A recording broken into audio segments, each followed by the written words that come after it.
تو نے بڑا مشکل مجھے سنا دیا اور خواب بات یہ ہے کہ 12 سے پہلے خواب سن کر اس کو تعبیر بتا دینی چاہیے اور 12 کے بعد تعبیر بھی نہیں بتانی چاہیے. خواب حقیقت پر مبنی ہوتے ہیں اور بعد میں سے بھی خواب ہوتے ہیں اور 12 حقیقت پر مبنی ہوتے ہیں. خواب سے بڑا مشکل سنا دیا کہ میری والدہ محترمہ فوت ہو گئی ہیں. اسرائیل آیا ہے, اسرائیل علیہ السلام نے میری والدہ محترمہ کو ٹوکا مارنا کیا, گردن کاٹنی چاہی. تو کیا ہوا, میں نے اسرائیل کو پکڑ لیا.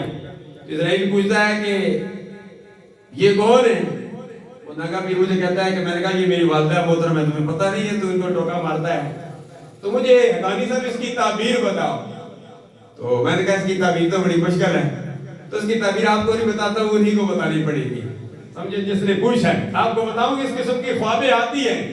تو خواب حقیقت پر مبنی ہوا کرتی ہیں اور خواب کی تعبیر ہر بندے سے پوچھنے بھی نہیں چاہیے. بعض لوگ کہتے ہیں کہ مجھے سانپ آتے ہیں, مجھے بھینسیں آتی ہیں. تو دوسرے لوگ جب خواب کسی جاہل کو یا عام بندے کو بتاؤ وہ کہتے ہیں دشمن بہت ہیں, سانپ جو آ رہے ہیں, سامنے تمہیں ڈسا ہے تو اب دشمن تمہیں مار دے گا. تو جب کسی آپ سیانے کے پاس جائیں گے تو وہ یہ خواب کی تعبیر نہیں بتائے گا. تو بعض خواب کی تعبیر غلط بتانے سے وہ اسی طرح ہو جاتا ہے. اس لیے ہر بندے سے خواب کا ذکر بھی نہیں کرنا چاہیے. حضرت یوسف علیہ السلام کو بھی خواب آیا تھا, اپنے ابو سے عرض کی تھی. فرمایا تھا میرے ابو حضور مجھے خواب آیا, انی رأیت احد عشر کوکبا والشمس والقمر رأیتهم لی ساجدین. سورہ یوسف پڑھی ہے.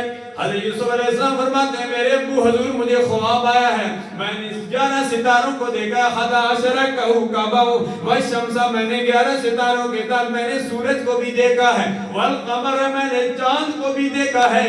11 ستارے بھی مجھے سجدہ کر رہے ہیں, سورج بھی مجھے سجدہ کر رہا ہے, چاند بھی مجھے سجدہ کر رہا ہے. یعقوب علیہ السلام نے فرمایا اے میرے پیارے بیٹے تجھے بہت اچھا خواب آیا ہے, ایک دن آئے گا فرمایا تیرے 11 بھائی تجھے